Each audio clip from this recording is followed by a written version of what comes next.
Hello, Sean. Welcome to the podcast. Hello, Taylor. How's Welcome to how, my. how are you doing on this? What are we? Saturday morning. We're recording this. Not too bad. Not too refreshed actually. Surprisingly, not hungover. I'm in a bit of a wellness kick at the moment, so it's nice. Bit of Nice. clarity. You said it's fairly rare for you to have a Saturday morning that you're like off. Is that right?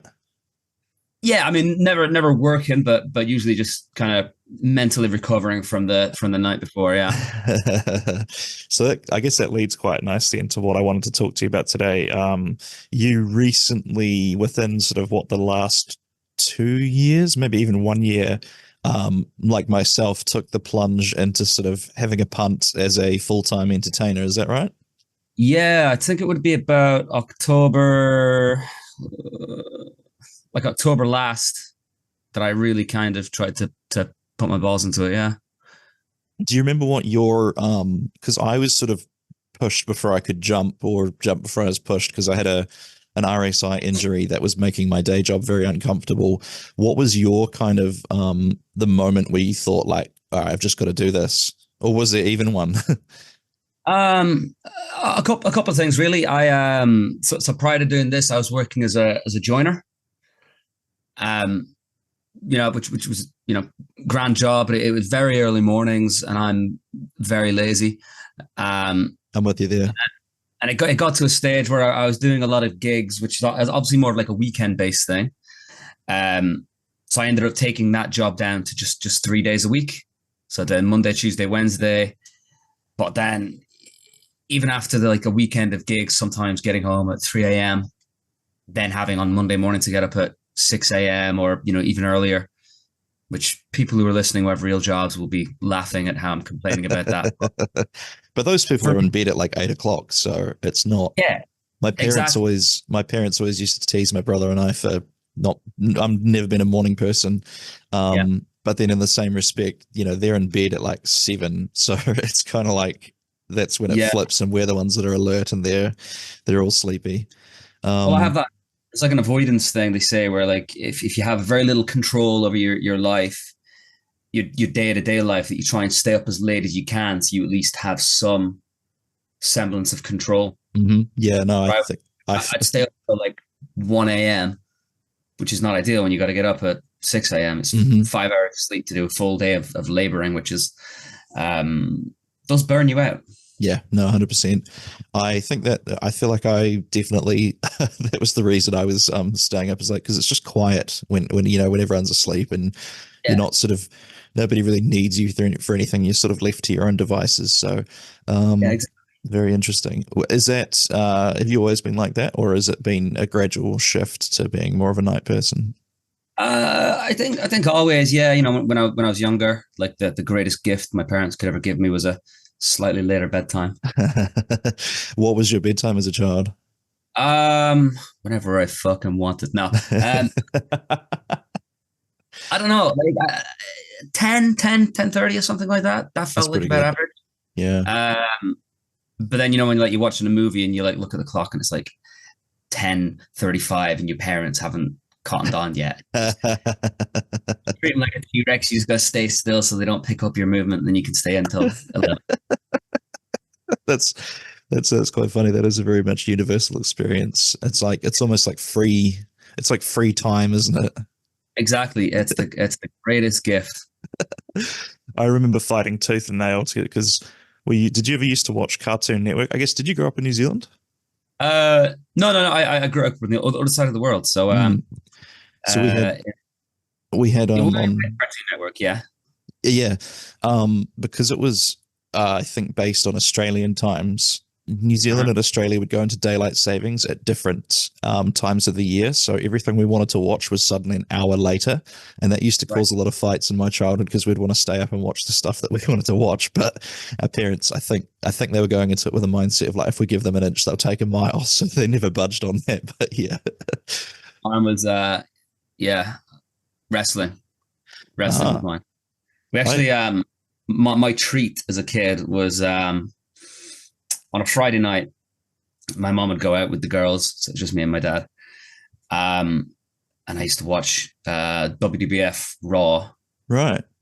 was on a Friday night at like 9 p.m. It lasted for like 2 hours. So that was, I mean, I get to go to bed at 11 because no school the next day. And Yeah. my dad, genius move on his part, would convince me that it was like a treat night. And so he was going to do me like spoil me with dinner. Right. I was looking forward to this every Friday. And genius man, his idea of like a surprise treat dinner was a pot noodle. Which I thought was gourmet. Yeah. And I thought, man, my dad is really pulling out all the stops to make him 2-minute instant noodles. That's Genius. such a dad thing to cook as well, isn't it? Pot noodle, anything that doesn't really require any like silverware to be used. That or oven pizza. Yeah, yeah. What He was was the feeling generous. He'd slice up some sausage and put it on. So it was like he was cooking. yeah. What was your favorite flavor of pot noodle when you were a kid? We all have dreams of being a Bombay bad boy kind of person, but really I was a chicken and mushroom through and through. We never had those. It's so funny. If you are you aware of the New Zealand flavors of those kind of instant noodles? I mean, I know Mi Goreng's like the more popular one over here, Yeah, but that's in not. the Yeah, no, those weren't even here until like the last sort of 10 years. We had this brand called Maggi, and they only had like the flavors you could get were literally chicken or beef and like nothing else. So that that explains the New Zealand palate to you. That's all you need. I'm sick of these companies thinking they're better than they are. Trying to put like truffle. Yeah, get wrecked. Wonderful. So when you initially made your switch to having a go full time, you went from 3 days a week to just like you handed in your notice and went for it.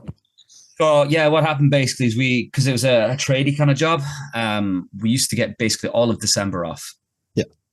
Um, You just never came back. I mean, when you put it like that, it makes me sound. They're still waiting for you to this day. Like, oh, geez, I haven't seen that Sean kid for a while. Sent an email in. Yeah. And I was like, technically gave them more than 2 weeks notice because it was just this mandatory month-long holiday we had. And I was like, after like a week, I was like, why am I doing this? I don't want to go back. Yeah. Go back to it. So I sent them an email and I was like, very nice, I appreciate all the opportunities you've given me and yada, yada, yada, but I'm going to pursue other avenues. And this is also during December where my main gig is doing music. Just to, I don't know if we said that already to clarify. I'll probably have said it in the introduction. Yeah. Sweet. The introduction that you record later on. It's like time traveling. Future Taylor's done it. Yeah. Shout out Future Taylor. Hell yeah. So I was doing a lot of gigs, and December is like one of the busiest times of year for a musician, playing in bars and stuff. So I had a very good December, and I was like, well, why would I ever go back? Yeah. The you may have actually just cottoned on to something. You know how they always say that we should have a summer break from our jobs, like you used to get for school. You'd have like the Christmas holidays or whatever off.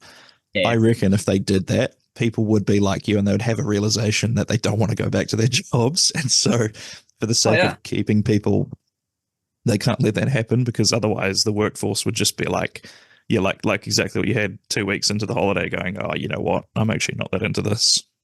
I mean, I for all the controversy that it had, I reckon we should do a lockdown every 2 years. I kind of, yeah, I'm with you. I'd love it. I'd love it. What was your kind of, because you locked down in Wanaka? Correct. Which, I mean, what a beautiful place to lock down in, right? Well, it doesn't really matter if you're inside, does it? Yeah, exactly. But I mean, you've got a nice view to look out your window at. I suppose, yeah. I mean, I could just, yeah. But no, I support you. I reckon we should, lock down every sort of, how often did you reckon? Every year? Maybe. I don't know. I feel like we should industry should take it in turns. All the tradies should have a lockdown, and then all the hospital workers should have a lockdown, and then, because if we did it all at once, everything would grind to a halt. Yeah, that's true, yeah. You'd have to stagger it.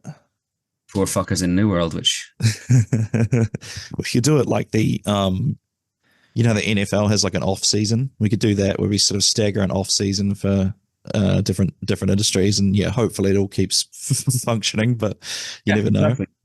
Yeah. So yeah, you made the jump. In the beginning, did you notice any? Because mine, I noticed straight away is that I slept way better because I wasn't stressed all the time. Were there any immediate changes that you noticed when you made the jump? Um, I really started drinking heavily. Really? I mean, in the very first lockdown, yeah. Oh no, I mean when you quit your job to work as a full Oh, time entertainer. um, what did I notice different? Definitely felt a lot less stressed. I had those kind of 3 days to kind of recover. I mean, I am doing part-time work at the moment as well. I'm still doing a Monday to Wednesday. But it's much more casual. It's much more um, lower stress and something I actually enjoy doing as well, which Yeah. is the main thing. I kind of got to a stage as well. A couple of things happened last year where I was like, I don't want to do a job that I hate. Hmm. And even if it does earn you decent money, there's something to be said about maybe not earning the most money, but doing something you enjoy doing. Yeah, absolutely. I watched this. I think it's a hypnotist show initially, but it was like a big theater thing, and it was oh god, I'm totally blanking on the name. It was Darren Brown, I think his name was, and he does a Yeah, yeah. show. Yeah, English hypnotist, yeah, he does a show called Showman. What's that? English scam artist. Yeah, exactly. Not very popular in this podcast at the moment. But he does a show called Showman, where at the start he talks about they interviewed like hundreds of people on their deathbed and said what were their biggest regrets, and it was all to basically to the tune of like, I wish I had taken the leap, and I wish I'd lived the life that I wanted to live instead of the life that other people wanted for me was a big one. Yeah. And yeah, that's really stuck in my mind since since watching that. I think it was something I always felt, but seeing it on the screen and like written down, it was like, yeah, that's it right there. So I think Yeah. yeah, because it's like my thought, if it doesn't work out, I thought like, well, when I left my last job, it's like I can either get another job that I'm probably not going to enjoy, or I can try this, and then if it doesn't work, I'm going to have to get a job anyways. So I might as well like have a go. And so far, so good. So yeah, Yeah. No, that's good. Yeah, I think it's a fear really everyone has that you don't want to, leave with any regrets, and Hmm. you do only get one shot. This is turning very, very fucking Soulful. happy thing, isn't it? Yeah. Well, that's why people listen, isn't it? I've done a survey for my listeners, and a lot of them said they want to hear more about what it's like trying to make it as an artist. So we're Yeah. as far as I'm concerned, tick. Yeah. We're giving the people what they want. Yeah. And what was my next question? So I was going to say, when you left, I think you might have been in a similar-ish position to me, where you kind of had enough work on, or enough consistent work, where you thought like, if I get rid of the day job, you've got something, you've got these consistent, because you seem to sort of play a lot of the same places each week. And was Yes. that like a relationship you've built up over several years with the management of the place, of the venues? Yeah, pretty much. I mean, it's always difficult getting the foot in the door. You've always got to do that first gig, that initial gig to, Yep. show what you can do. And even then, you got to have a good night, and Yeah. sometimes you can't control that. Sometimes, the venue just might be quiet that night. But if you show up, if you're easy to work with, if you don't cause any problems, just get in there, do your job, get out. People like that. And yeah, I built up a bit of a regular kind of portfolio of places to play at. And then once you got that, it's easier to get into other places as well, because you just advertise yourself and say, hey, if you guys are looking for a musician, I play at, venue X, Y, and Z. Would love to have the opportunity to play with you guys. Mm. So I did have that regular kind of catalog of places. This is a question I'm kind of curious to ask you about as well, actually, because you said your kind of the main days you work are like what, Thursday, Friday, Saturday? Yeah. Um, have you started running into the problem now? This is one that I've only recently realized is a problem, and it's mainly because with stand up, most places only want to take a punt on stand up on their quieter nights. Like they don't need the help getting people in on like a Friday or Saturday. Hmm. So the issue I've run into now is I've got heaps of places that I could do something with, but they all want to do the same day. So it's Yeah. like I have this bottleneck of like Tuesday, Wednesday, Thursday are the 3 days that I'm constantly juggling stuff around. Do you have Yeah. the same kind of thing where you've got a place who are keen, but you just it's on a time you're already doing something else? Yeah, I mean, I'd say with music, it's almost the opposite, where they want a musician on the nights where they know they're going to be busy, Yeah. which is the generally the Friday, Saturday. But I also make it up to Queenstown, which is a bit more of a 7 nights a week kind of place. But Mm. yeah, during December, I think my record was 4 gigs in one day. What did that day look like? Shit. That was a fun day. It was the Wanaka Beer Festival, Uh-huh. and so I was asked to play an acoustic set at lunchtime. It's a 2 hour acoustic set, I believe it was. It was like 11:30 till 1:30. Yep. And I was also asked to host a stand-up comedy tent where we did 2 shows. So I did 2 sets in 2 shows with like 2 15-minute sets. Mm-hmm. Finished that up, and then I had to drive into town to do another music gig. Yeah. Tends to be one of their busiest nights because they get the influx of about 10,000 people at this beer festival. Wow. They're already loaded up on booze, and they just walk into the venue. So that was a busy day, and Yeah. a weird day as well, because I'd never done daytime stand-up comedy Yeah. in a tent. The matinee, I believe they call it, don't they? They sort of make it sound Yeah. fancy, right? Yeah. How did you get? Out. Wait, people would walk.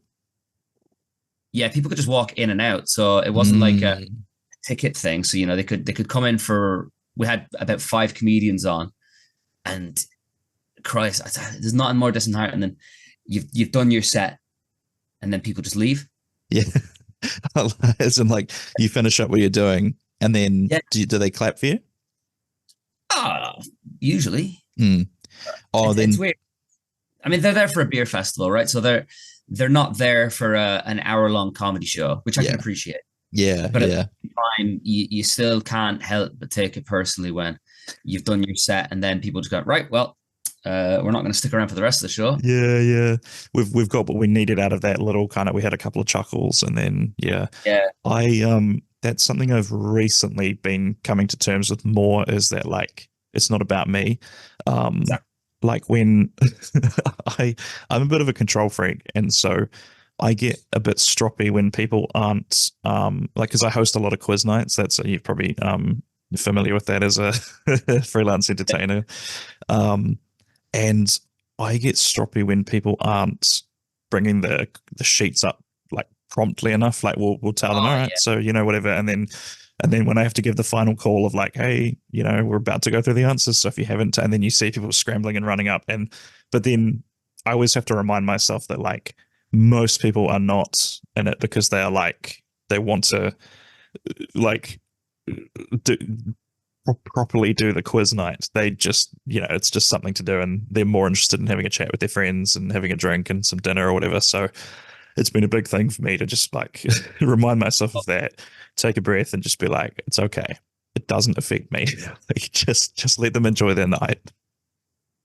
If they're there doing a quiz night and they're not there to win, then they don't deserve to be there, in my opinion. Well, it's okay if you say that, but I'm not allowed to. You should. I'm a very keen pub quizzer. Oh, are you really? Well, we've got a team. So in Wanaka they do like a winter season pub quiz. Uh-huh. So we've got a team every Tuesday night. We go in there, and last year, so you get like, I think it's like $50 for first place, like $50 tab. Yeah, totally.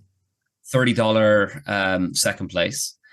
And last year we kind of banked all our tabs, and we got up to about $580 Oh my goodness. because we were that damn good. And That was now off the this back of your quizzing. we've got this year's already. We've got 3 first places and 1 second place. Wow.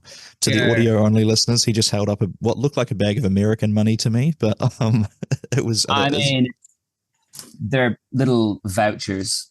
yeah, They're worth. So yeah, it's essentially American money. hell yeah. Worthless vouchers. Rapidly depreciating. Um, what was I going to say? But that sort of leads quite nicely into my next kind of question is when you're structuring your set list for one of these acoustic music gigs, what kind of thought process do you go through when you're thinking of what songs to play for people? Depends on the venue, depends on the time as well. If it's like an afternoon gig, like a Sunday afternooner, I'm not going to be playing the bangers. I'm going to be playing all the kind of easy listening, the Bob Dylan, yeah, Springsteen kind of stuff. Yeah. If it's a later gig, what I've started doing with pretty good success, actually, I've got like those blackboards you get in a cafe where they stick the white letters onto them. Yes. So I've got one now, which I hang up when I'm playing, and it says, Seán Tinker, tips and requests, welcome. Very cunning. And then it's got like my Instagram and my contact number for bookings. Very clever. And doing that the board cost me $30, and the first night I had it out, I got about $180 in tips. Holy cow. And part of that is because some people before that, people would come up to me and they very timidly be like, "Oh, do you do requests?" Because a lot of musicians won't do it. They kind of want to stick to the stuff they know, which is absolutely fine. Yeah, that's the perfectly valid way to do it. I just like having an idea of what people want to listen to, and it's interesting for me as well, because if it's a song I've heard before, I can usually have a pretty convincing effort. Really? If it's something I've never heard before, then it's homework. Yes, true. It works both ways for me. And then also, if the song doesn't go down well, it's not my fault. Yeah. Their fault. They asked for it. I was like, well, listen, that was the buzzkill. You did this yourself, yeah. Where I'll outright be like, not the time. I've had a gig where I had everyone up dancing. I was playing like quite active songs, and then someone came up to me like, "Oh, could you play Seaside by the Kooks?" Which is a very like mellow song. I was like, maybe at the start of the night, mate, but like we're into like the peak of the night right now. Yeah. Everyone wants, like the Mr. Brightsides and the country roads. We don't want this nice melodic, thoughtful, introspective song. So this is something where we might have a little bit of crossover here, as I've been sort of studying people's reactions to music. Because I do these events called Beats by Bingo, which is musical bingo, and it's essentially just the hook. I'm just playing the hook from, Bon Jovi, whatever it is, the YMCA song. It's all sorts of things. So I've sort of been watching. What's that? 2 classics. Yeah, exactly. YMCA. And so I've been watching which songs kind of drive people into a bit of a frenzy. One that's very unexpected to me, but do you know the song Low by Flo Rida with the song about apple bottom jeans and the boots with the fur? I know it intimately. That song drives white women into a frenzy like no other. If you can learn how to play that on the guitar, I highly recommend you pick it up. I did initially do a playlist based on, I typed in on Spotify, there's a playlist on there called like songs that drive white people crazy. And yeah, definitely that kind of The Killers, I do a pretty mean cover of what's it go? If you want to go and take a ride with me. Yeah. I don't know the song, but yeah. Me by Nelly. Yes. And I do a pretty convincing cover of that, and that again gets the white people cranking. You do quite a bit of Taylor Swift as well, don't you? I've been known to that. Yeah. I've got a guitar sitting around here somewhere. I was attempting to learn how to play anti-hero on that, but Oh yeah. I've learnt that I don't exactly. Well, I'll keep I'll keep plugging, but I haven't shown any natural affinity for music so far. So we'll see how that goes. How long have you been playing for? Oof. I guess since I was like maybe 13. Wow, yeah. So it's a I can't say how long that was though. you've got That's your 10,000 hours of what do you call it, practice or whatever that old sort of theory was, right? yeah, I mean I've not done the maths. There's definitely some stretches where I thought it would be better to chase girls than learn how to play guitar. So there's definitely some gaps in there. I've heard from Lemmy from Motorhead that was kind of why he got into music. So I don't think the two of those are mutually exclusive. I think there's quite a bit of crossover generally. Well, I thought there'd be crossover personally, but You thought there'd be what? Sorry. more crossover. Oh, that's not been your experience. Well, it's like you do a gig, right? And you think you're going to be like the rock star, but Right. everyone's having a good time when they're down on the floor, right? And then you're playing music, they're dancing, and then they catch someone else's eye who's also dancing, and you're the mug there playing, you know, That Taylor Swift, that and is devastating because they're reaping the benefit of they're your capitalizing off your goodwill. exactly, You exactly. drive you drive them into a frenzy, and then they turn into in the episode of Futurama where Zoidberg is the only one who doesn't walk into the ocean for that mating ceremony or whatever it is. I have Um, often discussed the Zoidberg of music, so that makes sense. what you should do is to your little blackboard, you should write tips and requests and smooches. Yeah, $2 or something, and you might have a bit more luck there because they might not. It's like with the requests, they might not know they're allowed to ask for it. I don't know if I can charge them for the smooches though. I don't. Would it be you pay them for it? I don't know if I could do that either, Taylor. Yeah, that's in Depends the on. era of Me Too. That's probably considered inappropriate. I host a quiz on Tuesdays, and the little booth that I like host it from is like it's like a carnival booth, and it says kissing booth on the top of it. And I think, oh, I really hope that doesn't come back to bite me. Like, I didn't choose it. I should make that clear. It was just the one that was available. You had any smooches in the kissing booth? Have I ever? Yeah, in the kissing booth. It hasn't happened yet. But we've only done two iterations of the quiz, so you never know. You never know what's going to happen. I might have to Well, punish a team for coming last. if they want a third, then you gotta get It's like the third date rule. That's when it happens. exactly Funny. third quiz. Magnificent. So then I was going to say as well, with your kind of like your progression, I suppose, you have been one of the few people that I know that actually posts clips pretty diligently on the social media. Was that something you've always done, or have you saw a bit of, because they seem like they do quite well. Is that something that you did as a bit of a like, why not, and then saw that it's going well? So I originally started doing it with when I was doing stand-up comedy more regularly, which we can get into the division of when I do stand-up and when I do music. Yeah, But absolutely. when I was doing purely stand-up, I decided to, get one of the, a little tripod and a little microphone to plug into my phone to try and barely boost the sound quality. And I cut together a few little crowd work clips because that seems to be the thing that gets people going these days. Yes, Is crowd work. Right? They they love love it. it. Nothing better than finding out what a guy on the front row does for work. That's what people love. Or whether Um, a couple that look, or two people that look like a couple are in fact a couple or not. yeah. Oh Riveting man, stuff. nothing better than paying $25 for a ticket to find out how long Bill and Sandra have been together for. But I'm a, yeah, so you started clips there. so I started doing those, and I uploaded one clip. And I think this is an Instagram thing they do, because I uploaded this first ever reel I uploaded, Yep. and it 17,500 views, and pretty rapidly as well. Like I was refreshing, and I was getting 200 more views, and then 500, and then 1,000 more views. And then I was like, oh shit, I'm that guy now. Yeah. I'm going to be successful. And then my second reel got like 1,500 views. And I was like, oh, I know. They just boost your first reel to make you think that you're going to be successful. And then you're chasing that dragon ever since, right?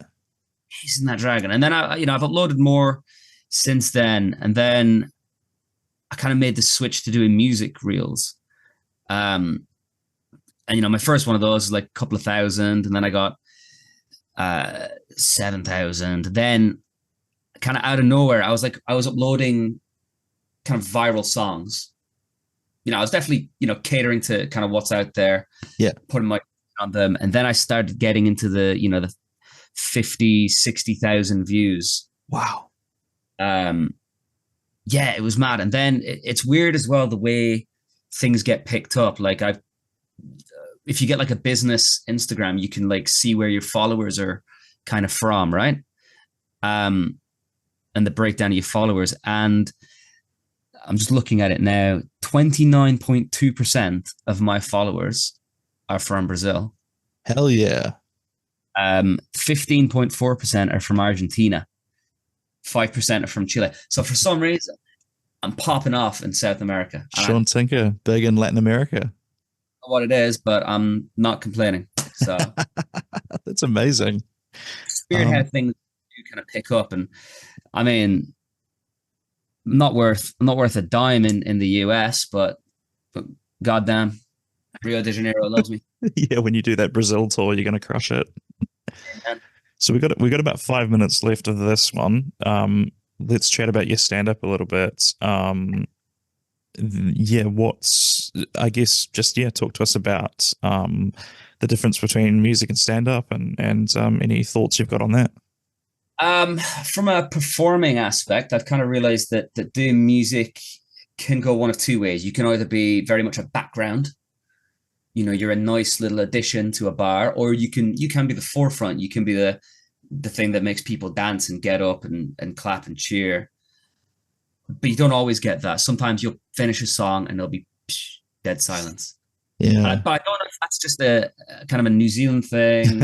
Yes. But at first I took that personally. But then I'd have people, when they're leaving the bar, they'd come up to say, oh, thank you very much for the music. It was great. And I was like, well, why didn't you fucking tell me?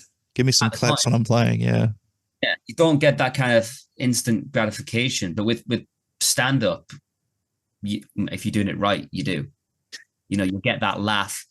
If you're doing a stand-up set and you hear nothing the whole way through, it's very rare that people be like, that was amazing. Mm-hmm. Yeah. You get that instant gratification. And if you're doing stand-up and you're in the background, you're obviously doing it wrong. Yes. Like stand-up, kind of larger than life, you need to be the main focus. If people are kind of chatting to their mates when you're doing stand-up, it's a big no-no, right? Yeah, 100%. And I've definitely had venue owners who think that stand-up can be done just in the corner while everyone's still watching the horse racing, and then it does that shocked Pikachu face when it doesn't work. And it's like, well, yeah, they have to hear the jokes for them to work. Like, they can't be like, man, this the dulcet tones of this guy's voice in the background. Oh, fantastic. It's like, yeah, they have to actually interpret the words in their brain and then decide if they're going to laugh or not. But yeah, it's also like if you go into a bar and there's a musician there, you're like, oh, awesome, there's live music. That's nice. Yeah. If you walk to a bar and there's a guy doing stand-up and you didn't know about it, that would be the worst possible thing. Or if you're already in the bar and they start setting up the stage for stand-up, you're like, Jesus Christ. I love that. You got to be perfect for stand-up, I think. I love that meme of the when it's a bunch of people at the party and there's one person in the corner and it just says in the thought bubble like they don't know whatever, and there's the one that just says they don't know I'm about to start this open mic. And tell me with such dread and terror. Yes, yeah, no, that I hate being the MC when you're running one of those gigs. So that's basically, we're just coming up on 40 minutes now. I think we are going to do another podcast. So the people that are listening in real time, check back in a week or so for more of Seán Tinker. But for right now, where can the listeners go and find you online if they'd like to see more of you? If they want to find more of me, I'm on Instagram at SeánMichael101. Yeah, that's pretty much it. I That's the tried spot. TikTok, not for me. Yep. Got a couple of shows coming up. I should have really got into that as well. We'll do it in the next podcast. But Sure, got yeah. some in August. We're going up to like Hamilton and Whitianga and all these places. And Is that yeah, the Booze and Crack? that's the Booze and Crack with the Yeah, one and only fantastic. David Stewart. So there'll be three of us touring around the North Island for a wee bit. Very funny gentleman, I can attest that. So yeah, just search what is it Crack Up Comedy Nights that runs those? Crack Up Comedy Nights, yes. Run by Alan McElroy. Yes, and I'm going to be podcasting with him on Monday, so I'm sure the listeners will be hearing a lot about Crack Up Comedy. Brilliant. Well, thanks for joining me, Seán. I hope the rest of your day goes well, but we're actually going to come back and record another one very soon. So yeah, thanks for listening, and we'll see you next time. Peace.